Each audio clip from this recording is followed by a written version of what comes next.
Puji Tuhan, Shalom. Shalom. Kita akan mulai daripada kita bersama Dia. Kita akan memuji, kita akan meninggikan Dia. Lalu kita semua boleh berdiri, saudara. Kita mempersiapkan piring-piring Tuhan kita. Kita mempersiapkan hati kita. Kita akan memuji dan mengagungkan Tuhan. Terima kasih, Bapak. Terima kasih ya Yesus. Kami bisa berkumpul di tempat ini untuk memuji dan mengagungkan nama.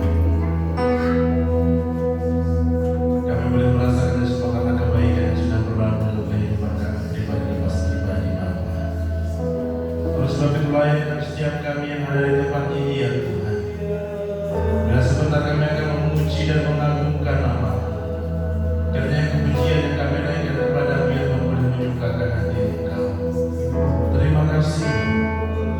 Terima kasih Bapa. Terima kasih Bapa yang kami buat setiap kami yang ada saat ini Bapa.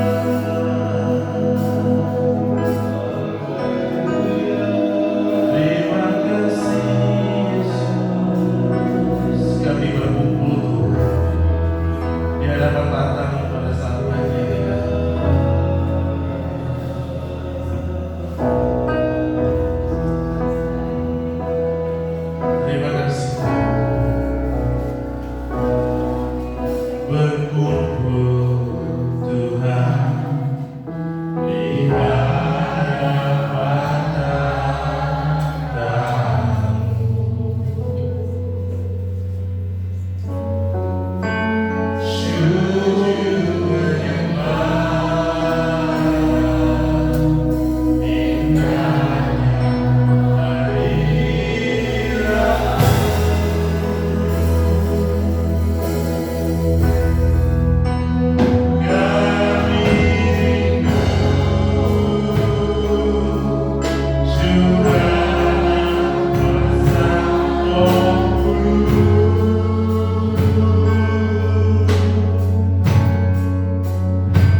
bersyukur ya Tuhan buat kebaikan ya Tuhan sepanjang minggu ini ya Tuhan, yang sudah Engkau berikan kepada setiap kami yang ada di tengah kami saat ini ya Tuhan.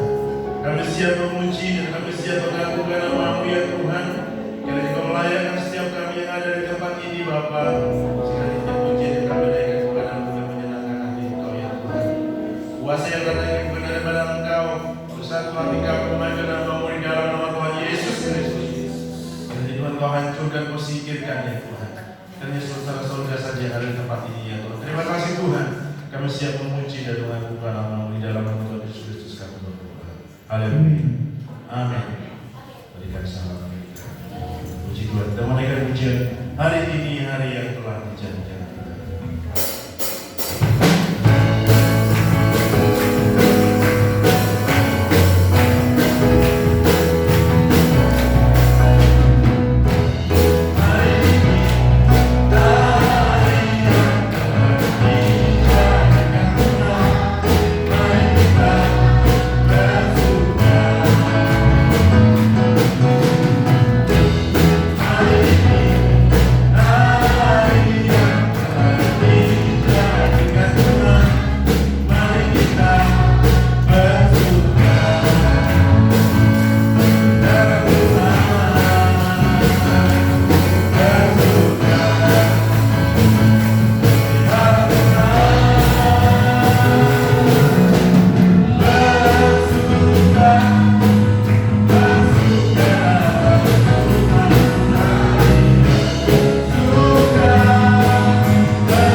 Terima kasih Tuhan. Kaulah pengharapan kami Bapa. Kaulah harapan kami satu-satunya yang selalu memberikan kekuatan bahkan solusi kehidupan setiap kami. Tuhan, Kaulah pengharapanku. Ku percaya hanya kepadamu, Yesus Allah perlindunganku. Engkau yang selalu puji. Tuhan, Kaulah pengharapanku. Tuhan, Kaulah pengharapanku. Ku percaya hanya kepadamu, Yesus Allah perlindunganku. Engkau yang selalu puji. Mulutku penuh dengan pujian kepadamu, ya Yesus Tuhan. Bahkan hari beri penghormatan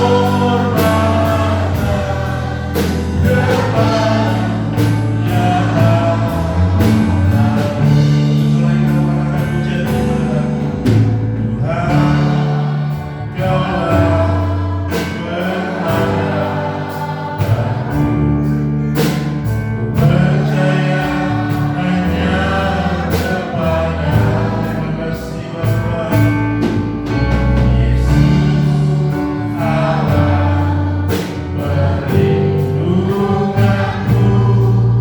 Engkau yang selalu melindungi.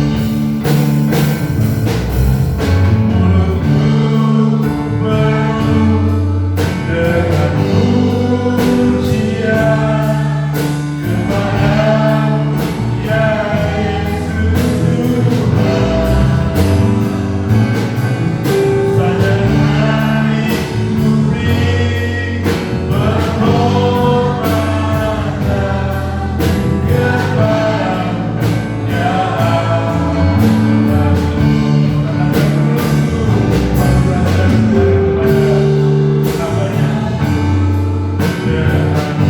ya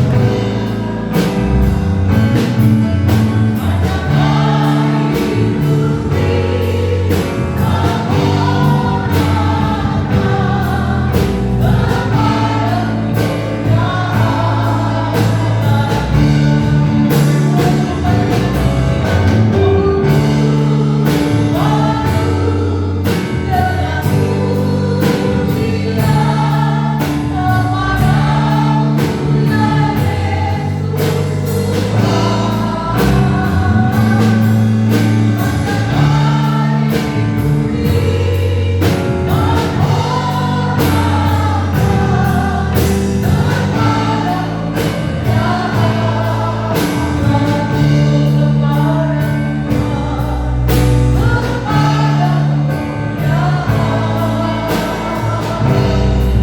Allah. Haleluya, haleluya Tuhan. Bahwa di sepanjang mulut kami, di sepanjang hidup kami, mulut kami penuh dengan pujian. Mulut kami mengagungkan dan meninggikan nama Tuhan. Kami bersyukur bahwa Tuhan baik, bahwa Tuhan luar biasa. Dan tiba waktunya kami sebentar akan mendengarkan setiap kebenaran firman Allah. Kami percaya firman Tuhan menguatkan, meneguhkan, bahkan menegur setiap kehidupan kami. Bahkan kami berdoa untuk segala penguasa di udara yang hendak mengambil setiap kebenaran firman Allah. Kami bersatu hati, kami tolak, kami patahkan di dalam nama Yesus. Dan roh Allah, roh Tuhan yang memberkati hidup kami. Kami akan duduk diam untuk mendengarkan setiap kebenaran firman Tuhan. Dalam nama Tuhan Yesus kami berdoa. Haleluya. Amin. Puji Tuhan. Shalom. Apa kabarnya Bapak Ibu Saudara? Luar biasa ya, puji Tuhan. Banyak yang merah-merah nih ya.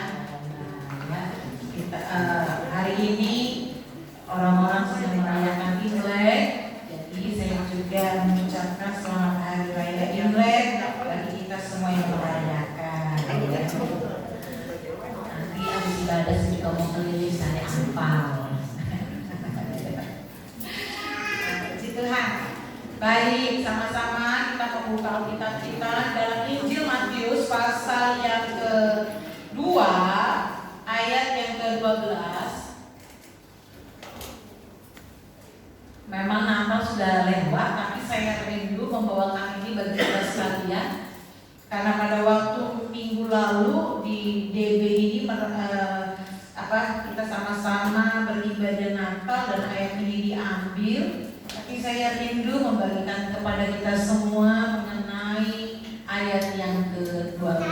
Injil Matius pasal yang kedua ayat yang ke-12 kita akan baca bersama-sama pada hitungan yang ketiga.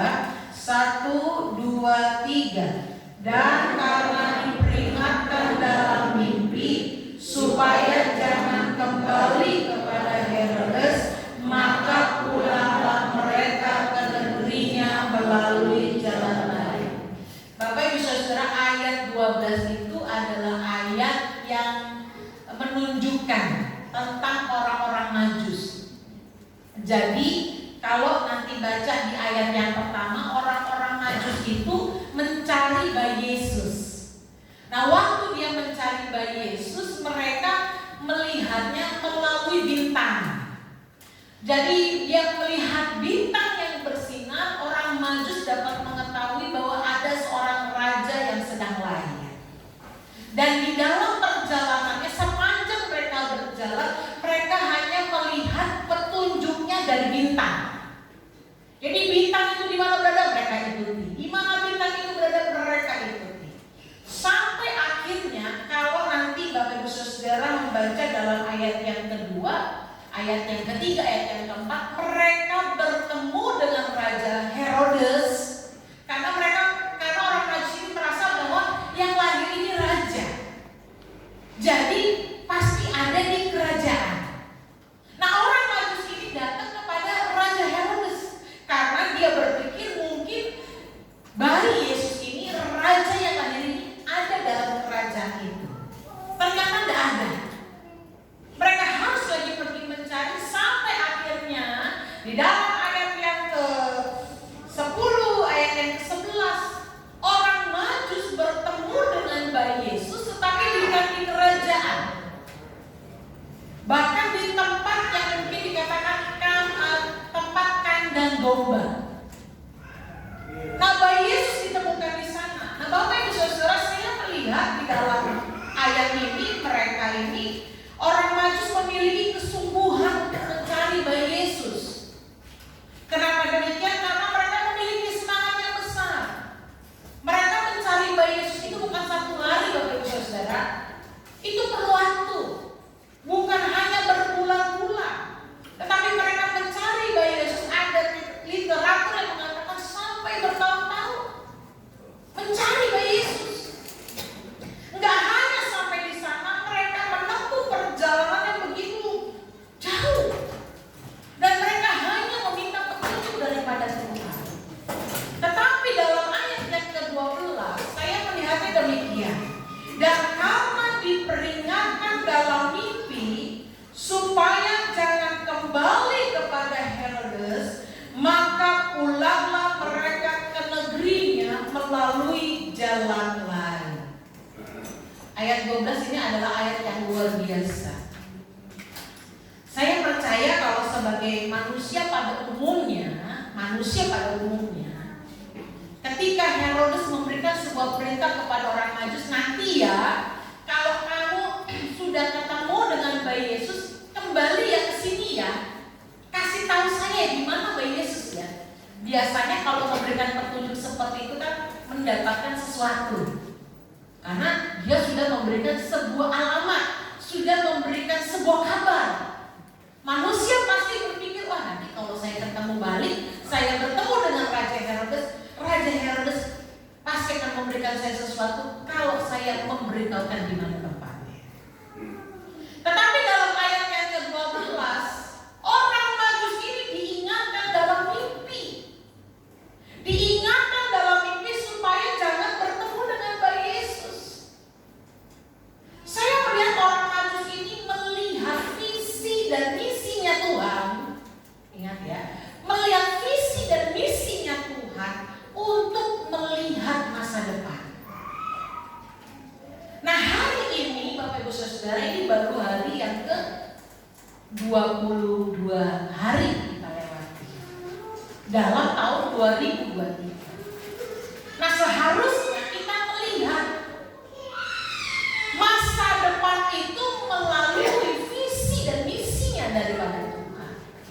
Dan Bapak Ibu Saudara yang dikasihi oleh Tuhan, saya mau katakan satu hal kepada kita semua dalam poin yang pertama, bahwa melihat masa depan yang Tuhan berikan dalam hidup kita, kita harus melihatnya dengan iman.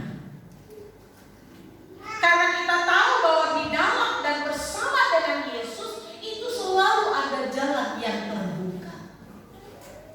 Bersama dengan Yesus dan di dalam Yesus itu ada jalan yang terbuka. Dan untuk melihat masa depan itu kita perlu melihatnya dengan iman. Nah, Bapak Ibu Saudara yang dikasihi oleh Tuhan, waktu kita menghadapi masalah, Tuhan selesaikan setiap masalah kita itu dengan jalan yang berbeda-beda. Ada orang di dalam Alkitab, waktu diperhadapkan dengan sakit penyakit orang yang buta, Yesus pakai cara apa? Dia aduk-aduk, dia menudah dulu, lalu dia aduk tanah itu, lalu digorengkan di atas mata orang itu, lalu mencelitlah mata orang itu. Tapi ada prosesnya. Yesus hanya berkata, hai, bangkit, angkat tilangmu, berjalanlah. Yesus hanya berkata-kata, orang itu mengalami kesembuhan. Artinya prosesnya Tuhan, jawabannya Tuhan itu melalui bermacam-macam proses. Dan tidak sama cara penyelesaiannya Tuhan. Dan dalam ayat yang ke-12, Herodes katakan kepada orang-orang Majus untuk kembali. Saya percaya orang Majus tidak pernah tahu kalau Raja Herodes akan membuat sebuah perhitungan. Kalau Bapak Ibu Saudara baca dalam ayat yang ke-13, 14, 15, bahkan dalam ayat yang ke-16, Natal yang pertama itu bukan dirayakan dengan pesta pora. Tetapi Raja Herodes memberikan sebuah perintah. Anak-anak di bawah umur 2 tahun harus dimatikan. Apakah orang Majus tahu? Tidak tahu. Apakah orang Majus menyadari? Tidak. Tapi dalam ayat yang ke-12, ketika dia diperingatkan dalam mimpi, ketika Tuhan memberikan sebuah melihat masa depan, dia punya iman untuk melakukannya. Jalan lain itu saya tidak tahu apakah itu lebih gampang. Kita kalau mau ke Jakarta kita akan lewat Jalan Mogot. Tapi pada waktu macet bisa saja kita melewati jalan yang lain. Jalan yang lain itu bisa berbicara tentang yang panjang, mungkin merumitkan hidup kita. Tapi jalan lain juga bisa berbicara dengan jalan yang pendek, mungkin memudahkan hidup kita. Tapi satu hal yang perlu kita tahu, bahwa kita harus melihat masa depan ini dengan iman kita kepada Tuhan. Ada satu kisah yang seringkali mungkin sudah kita membaca, mendengarnya, tapi saya mau ingatkan kita kembali tentang seorang perempuan yang sakit pendarahan 12 tahun. Dia hanya mendengar kabar bahwa Yesus itu memberikan sebuah kesembuhan. Dia mendengar kabar. Dan pada waktu itu Yesus hadir di kotanya, di daerahnya, yang dia tahu bahwa dia mau sembuh. Dan ketika orang banyak itu datang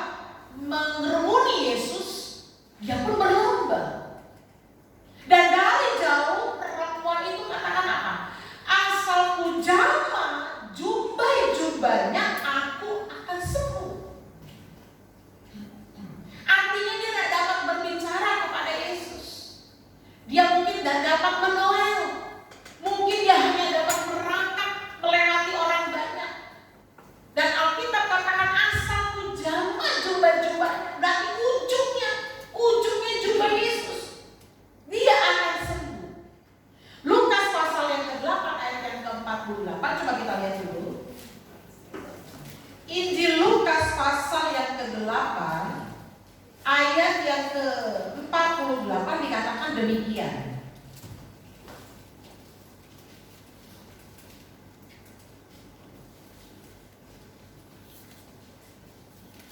Ya. Ayat yang ke-48.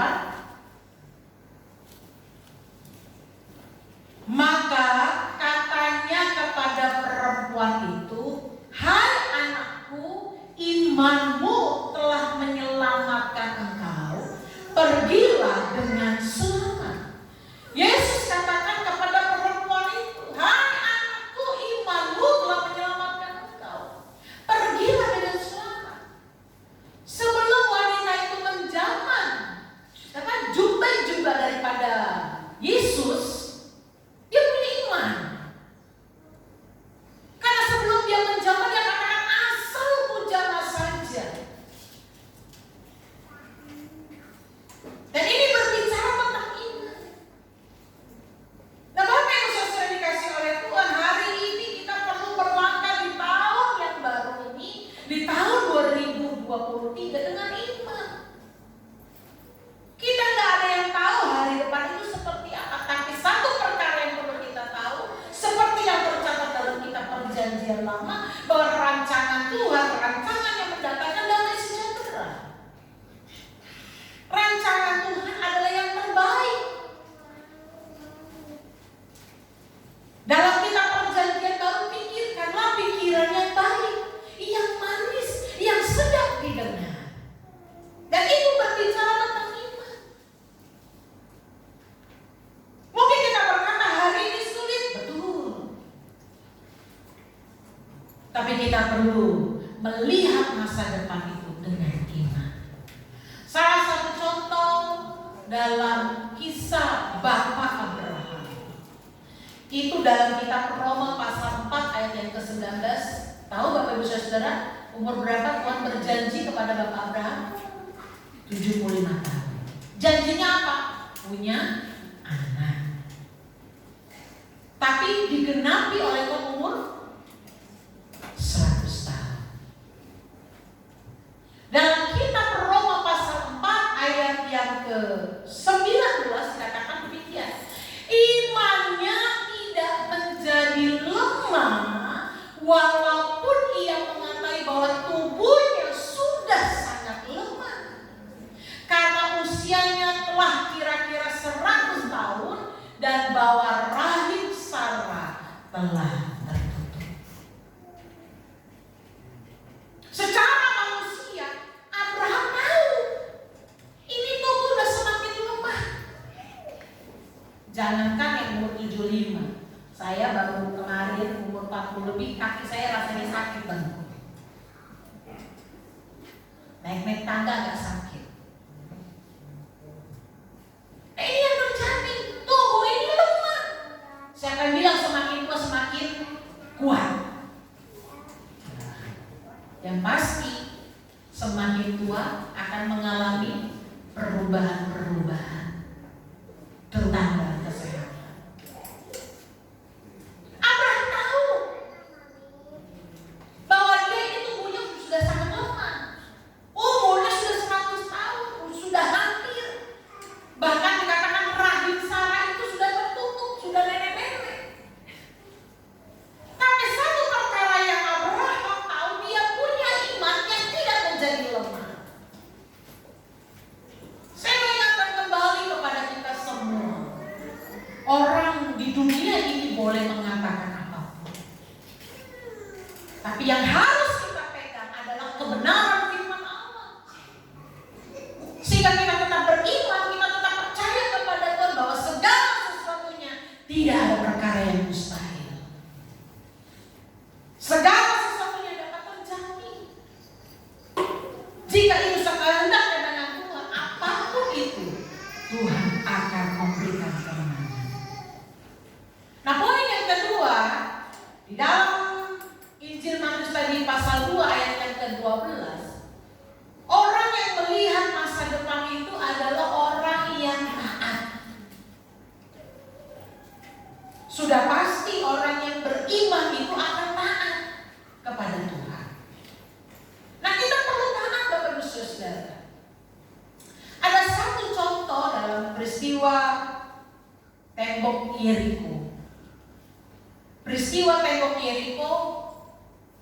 Yosua diberikan sebuah janji oleh Tuhan.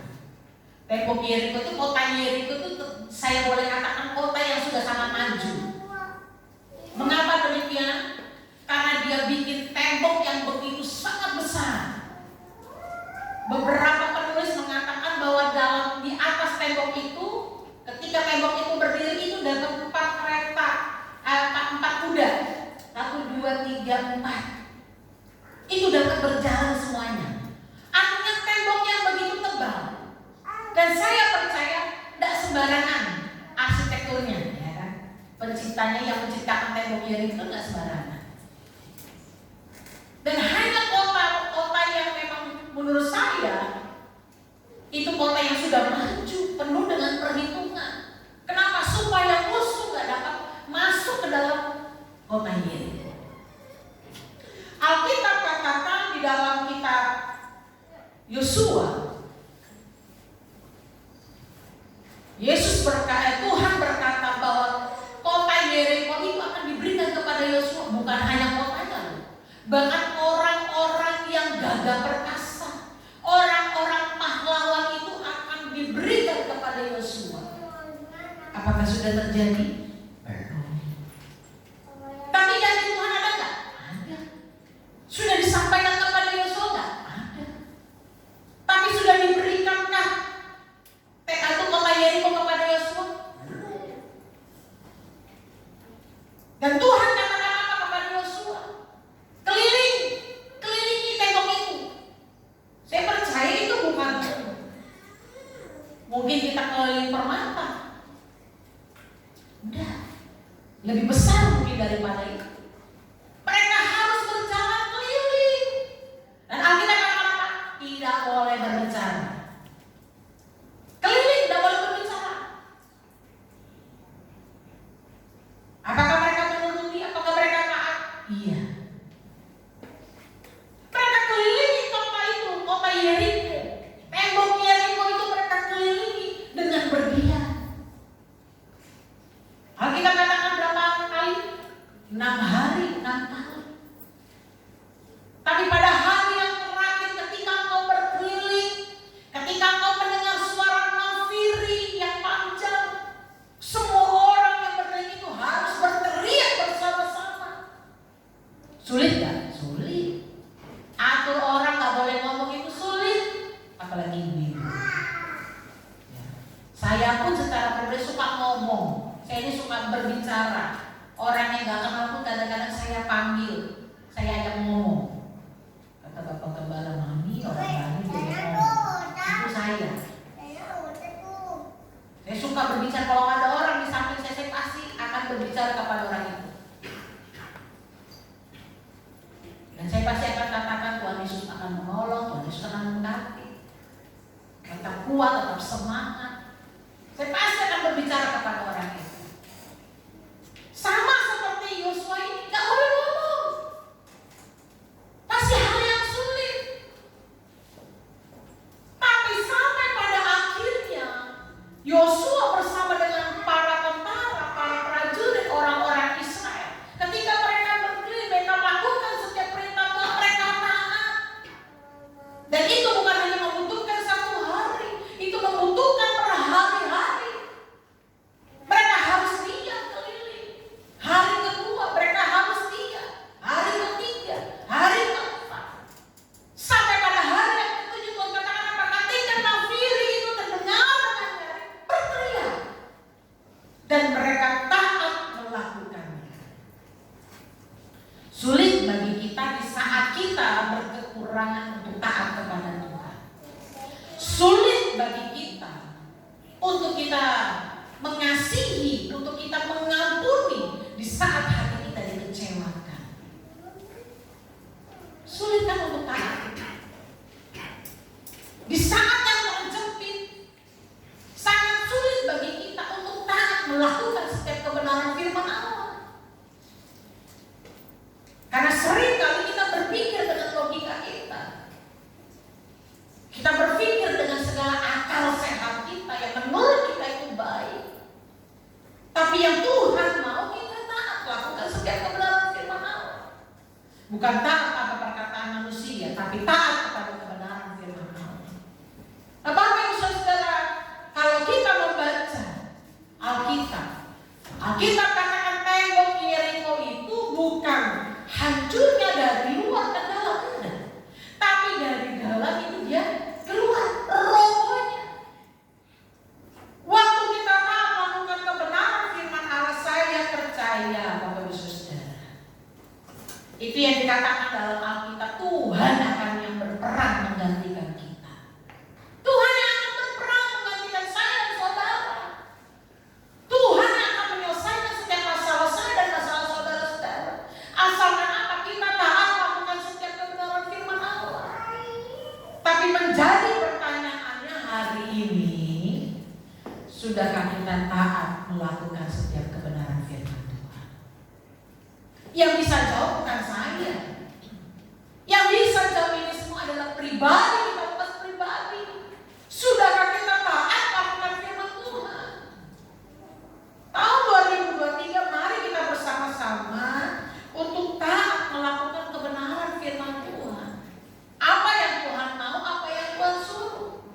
Satu contoh lagi saya bawakan bagi kita semua. Petrus bersama dengan teman-temannya.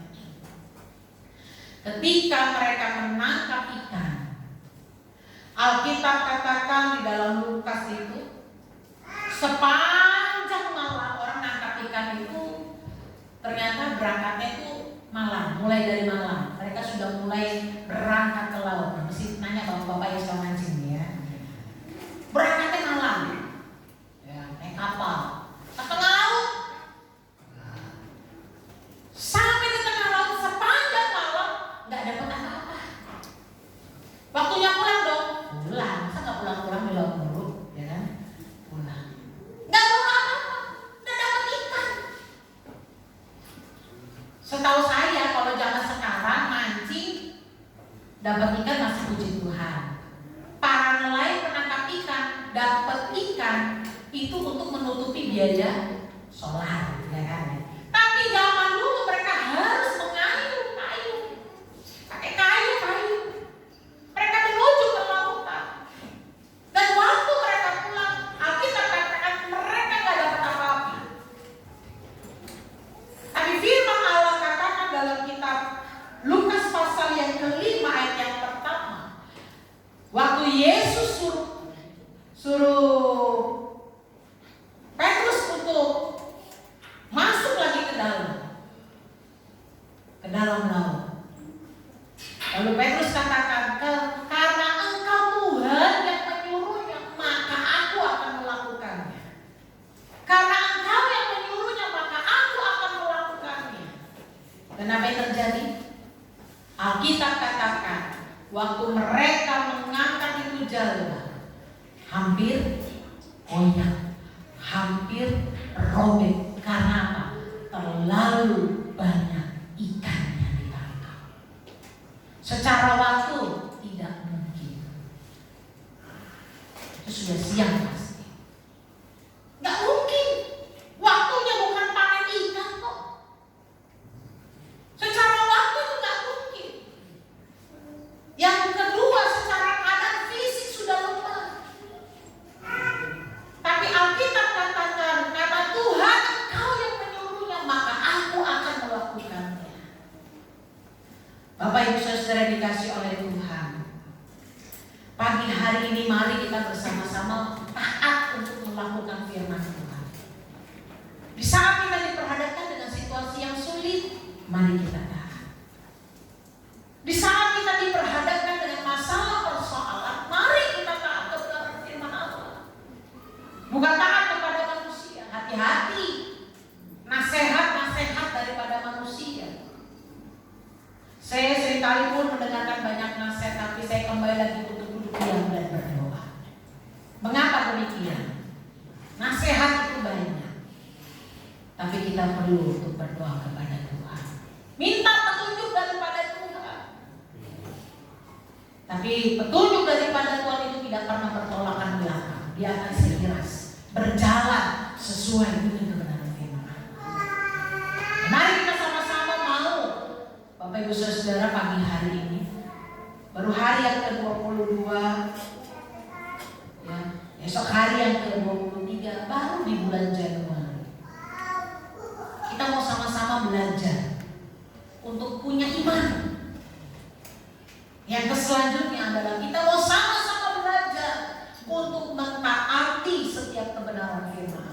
Sulit nggak? Sulit. Situasi lagi sulit, ya, tantangan banyak, persoalan banyak, tapi kita harus punya iman percaya kepada Tuhan. Sulit. Tapi mari kita bersama-sama, kita lakukan setiap kebenaran firman Allah, kita pegang janji Tuhan. Janji Tuhan yang tidak akan pernah meninggalkan hidup kita. Dia akan memegang tangan kita dengan tangan kanannya. Alkitab katakan apa? Kalaupun jatuh, tidak akan sampai tergeletak. Kalaupun jatuh, Alkitab katakan nggak akan sampai tergeletak. Sebab tangan Tuhan yang memegang hidup kita. Pagi hari ini kita belajar untuk sama-sama beriman kepada Tuhan. Saya percaya hari ini kita diperhadapkan dengan situasi yang sulit, dengan tantangan kehidupan. Tapi kita pegang janji Tuhan. Sama-sama kita beriman, kita melihat masa depan dengan iman yang Tuhan berikan dalam hidup kita. Alkitab katakan apa? Jika kau punya iman sebesar biji sesawi, kau dapat pindahkan gunung. Apakah iman kita tidak sebesar biji sesawi? Kita harus beriman kepada Tuhan, percaya kepada Tuhan. Iman yang sebesar biji sesawi pun dapat pindahkan gunung. Artinya kita perlu berharap hanya percaya kepada Tuhan. Sama seperti Bapak Abraham. Tubuh ini lemah, usia sudah lanjut, rahim Sarah sudah tertutup, artinya mustahil. Tapi imannya tidak menjadi lemah kepada Tuhan. Dan yang kedua, kita taat lakukan firman. Waktu engkau sulit, taatlah kebenaran firman Allah. Waktu engkau diberkati Tuhan, taatlah melakukan kebenaran firman Allah. Ketika engkau susah, ketika engkau sedih, lakukanlah. Taatlah lakukan kebenaran firman Tuhan. Dan waktu engkau berbahagia, waktu engkau bersukacita, tetaplah taat melakukan kebenaran firman Allah. Tuhan Yesus memberkati hidup kita semua. Pemain musik saya mau ke depan. Saya rindu menyanyikan sebuah lagu pujian. Yesus lebih besar daripada segala-galanya. Haleluya Tuhan, haleluya. Kau Tuhan yang lebih besar daripada segala-galanya. Haleluya, haleluya. Yesus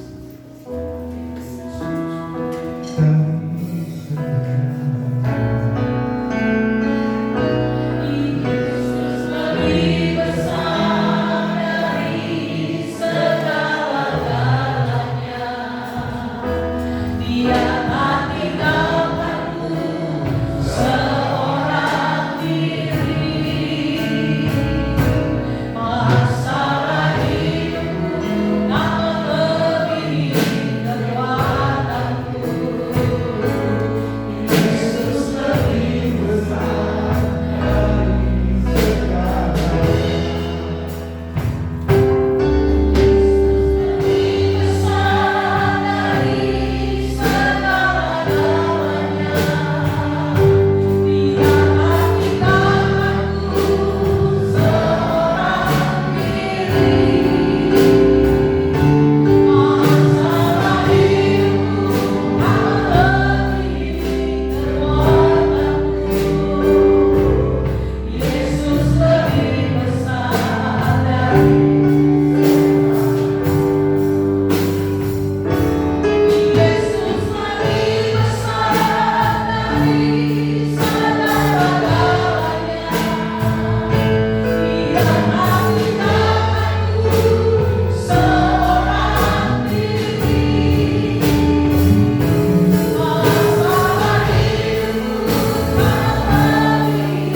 Kita mungkin sama seperti orang Majus.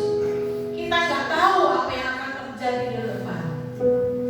Tapi satu hal yang mau kita lakukan, kita mau pandang Tuhan, masa depan yang Tuhan berikan dengan iman kepercayaan kita kepada Tuhan. Dan yang kedua adalah kita memandang masa depan ini dengan penuh ketaatan kepada Allah. Ada banyak tantangan hari ini terjadi. Ada banyak sekali hal-hal yang melemahkan iman kita. Ada banyak seringkali yang menjadi membuat kita tidak bersemangat di dalam Tuhan. Hari ini mungkin kau sedang diperhadapkan dengan kelemahan-kelemahan tubuh. Mungkin hari ini kau sedang diperhadapkan dengan ekonomi yang sangat sulit. Kau hari ini sedang diperhadapkan dengan tantangan kehidupan. Katakan dengan percaya bahwa Yesus itu lebih besar daripada segala-galanya. Yesus itu lebih besar daripada hidupmu. Yesus itu lebih besar dari siapapun dalam dunia ini. Yesus itu lebih besar dari harta yang berharga dalam dunia ini. Haleluya. Terima kasih Tuhan. Terima kasih. Engkau lebih besar dari segala-galanya.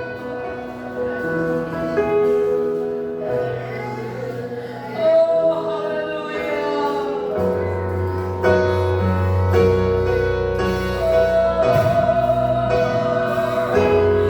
Yesus lebih besar dari segala-galanya.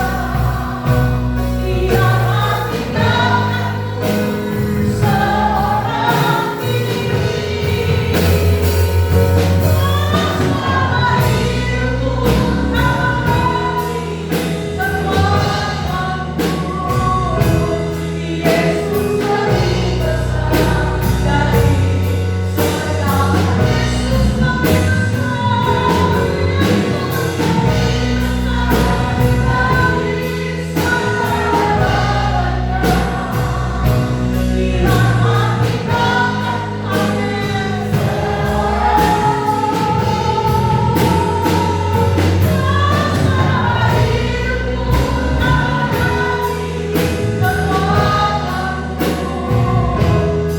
Yesus lebih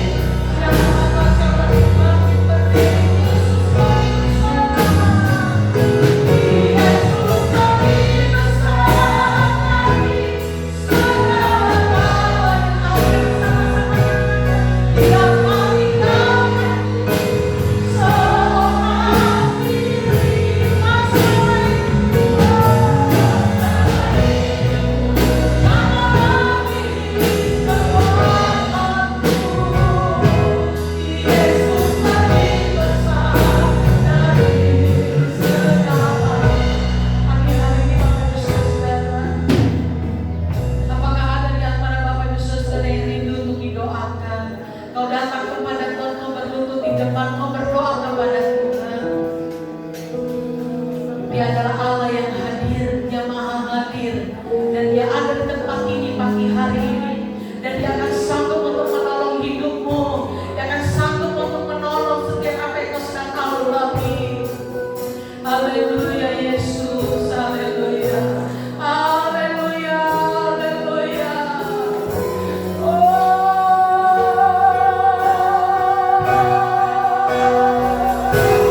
Yesus lebih besar dari segala-galanya.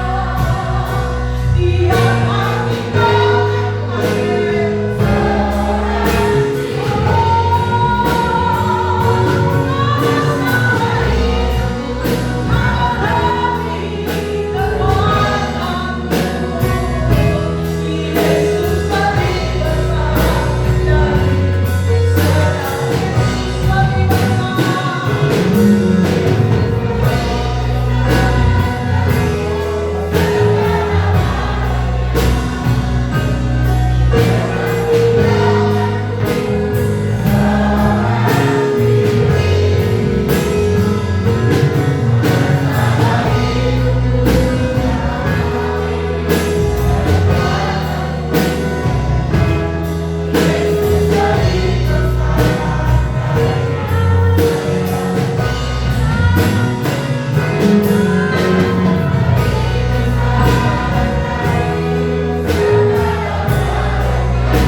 lebih besar daripada segala-galanya.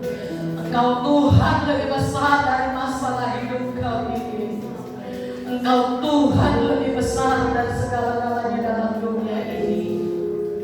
Dan pagi hari ini biarlah kami melihat masa depan yang penuh dengan pengharapan, masa depan yang penuh dengan sukacita, masa depan yang penuh dengan damai sejahtera. Dan biarlah kami melihatnya dengan iman kami kepada Tuhan, dengan kepercayaan kami kepada Tuhan kami melihatnya. Dan biarlah kami melihat masa depan ini Tuhan dengan penuh ketaatan kepada Tuhan. Ajar kami Tuhan untuk senantiasa lebih taat lagi kepada Tuhan. Pagi hari ini Tuhan jamah hidup kami, pribadi lepas pribadi, kami yang ada di atas, kami yang ada di bawah, kami yang ada di depan, kami yang ada di belakang. Tuhan tidak lewatkan dari antara kami satu orang pun Tuhan, tapi lawatan Allah terjadi, kuasa Tuhan dinyatakan. Yang sakit Tuhan sembuhkan, yang lemah Tuhan kuatkan, yang susah Tuhan berikan kemenangan. Bahkan kami yang membutuhkan Tuhan hadir dalam hidup kami. Ketika kami membutuhkan Tuhan, kami percaya Tuhan akan mendengar, Tuhan akan menjawab, bahkan Tuhan yang akan memberikan kami kemenangan. Biarlah ketika kami maju, ketika kami melangkah, kami berjalan bersama dengan Tuhan. Terima kasih Tuhan, terima kasih. Kami sungguh bersyukur kepada-Mu pada saat pagi hari ini. Di dalam nama Tuhan Yesus, kami berdoa kepada Tuhan. Haleluya. Amin.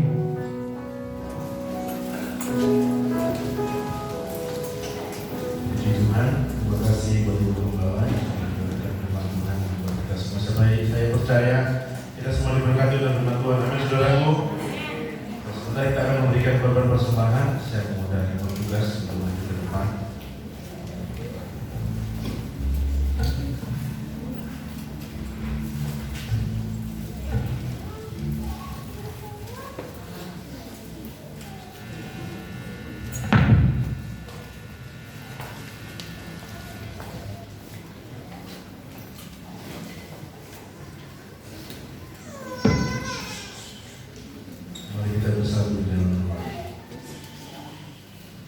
Berkat yang Kau berikan buat setiap kami, sebentar kami akan memberikan apa yang sudah Kau berikan buat kami ya Tuhan. Kiranya Kau melayani setiap pemberian kami, sehingga ya Tuhan kiranya setiap pemberian kami yang kami berikan kepadamu kiranya boleh menjadi kemuliaan bagi nama Tuhan. Terima kasih Bapak, terima kasih kami siap memberi dan langsung ucapan syukur di dalam nama Tuhan Yesus kami berdoa. Haleluya. Amin. Anak Tuhan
saya sampaikan bahwa untuk proses jual beli rumah sebelah gereja sudah dilaksanakan dan tinggal menunggu surat dari notaris ya. Dan jika Bapak Ibu Saudara sulit untuk memberikan donasinya, Bapak Ibu Saudara bisa mengirim via transfer ke nomor di atas ini ya, bisa dari rumah. Dan saya ingatkan kepada jemaat Tuhan, jika ada yang ingin mau terlibat lagi, dipersilahkan untuk menghubungi Ibu Lili ya, menghubungi Ibu Lili, karena setiap bulan kita membutuhkan sekira 10 juta selama 5 tahun ya. Jangan lihat panjang 5 tahunnya ya. Kita harus melewati setapak demi setapak, pasti satu saat akan selesai. Kiranya Tuhan memampukan kita sekalian, Bapak Ibu Saudara, untuk kita bekerja dengan baik, sehingga kita menjadi penopang pekerjaan Tuhan. Amin. Diucapkan selamat ulang tahun kepada anak Eudora Zek tanggal 18 Januari. Kemudian Opa Hendrik Yumai itu tanggal 15 Januari. Selamat ulang tahun Opa, Tuhan Yesus memberkati. Kemudian Saudari Yosi Trianggraini tanggal 19 Januari. Kemudian Saudara Charles Utasoid tanggal 20 Januari. Tuhan Yesus memberkati. Itu saja beberapa pengumuman yang saya sampaikan. Saya mengundang sidang jemaat Tuhan untuk bersama berdiri. Kita akan akhiri ibadah kita di dalam doa. Pujian, hormat, syukur kami naikkan kepada Tuhan yang telah memungkinkan kami untuk bersekutu, memuji dan memuliakan nama-Mu dalam suasana yang baik. Kami percaya hanya oleh karena anugerah Tuhan kami ada pagi hari ini, sehingga Tuhan menguatkan dan memampukan kami untuk ada, beribadah dan bersekutu kepada Tuhan. Ada banyak hal yang telah kami peroleh dapatkan dari Tuhan, baik melalui pujian penyembahan kami, baik melalui pemberitaan firman Allah. Kiranya hidup kami semakin memuliakan Tuhan dengan apa yang Tuhan percayakan bagi kami. Berkati seluruh sidang jemaat Tuhan dalam usaha, dalam pekerjaan, dalam rumah tangga. Allah yang melimpahi kami dengan segala kemurahan dan kebaikan. Tuhan yang membentengi kami dengan anugerah dan berkat Tuhan dilimpahkan bagi kami. Sekiranya mungkin ada kesulitan-kesulitan yang harus kami hadapi, Tuhanlah yang memberikan kekuatan untuk kami dapat melaluinya. Berdoa buat anak Eudora Zek, berdoa bagi Opa Hendrik, berdoa bagi Saudari Yosi, berdoa bagi Saudara Charles yang berulang tahun. Allah lawat mereka, Allah memberkati mereka. Engkau hadir secara pribadi dalam hidup mereka, sehingga mereka mengalami penyertaan dan pembelaan dari Tuhan. Kami berdoa bagi Ibu Tanti, anak dari Ibu Dina, yang pada hari Senin akan operasi angkat rahim. Kami berdoa dari tempat ini pakai tangan-tangan dokter. Tuhan berkati ibu ini, Tuhan jamah lawat dalam nama Yesus. Pertolongan Tuhan dinyatakan, sehingga semua operasi berjalan dengan baik hanya karena oleh anugerah dan pertolongan dari Tuhan. Teringat akan kami bagi Luciana Isoyo, Tuhan hamba membutuhkan anugerah-Mu. Belas kasih-Mu dinyatakan atas hidupnya. Sembuhkan dari sakit penyakit yang dia derita dalam nama Yesus. Pakailah dokter yang mengobati Tuhan. Kami percaya melalui obat-obat yang diminum, tangan Tuhan yang menjamah dan memberkati. Berkatilah gereja-Mu, rencana kami untuk memperluas ruangan ibadah, Tuhan yang memberkati. Mampukan jemaat Tuhan untuk menjadi penopang-penopang bagi pekerjaan Tuhan. Berkati bangsa dan negara kami dari pusat sampai daerah. Di dalam nama Yesus kami berdoa. Mari saudaraku, angkat tanganmu dan terimalah berkat Tuhan. Tuhan memberkati dan melindungi engkau. Tuhan menyinari engkau dengan wajah-Nya dan memberi engkau kasih karunia. Tuhan menghadapkan wajah-Nya kepadamu dan memberi engkau damai sejahtera. Kiranya kasih karunia Tuhan Yesus Kristus dan kasih Allah serta persekutuan Roh Kudus menyertai kita sekalian saat ini dan sampai selama-lamanya. Kami terima segala berkat Tuhan di dalam nama Tuhan Yesus Kristus. Kita semua yang percaya dan diberkati bersama katakan amin. Bapa, terima kasih.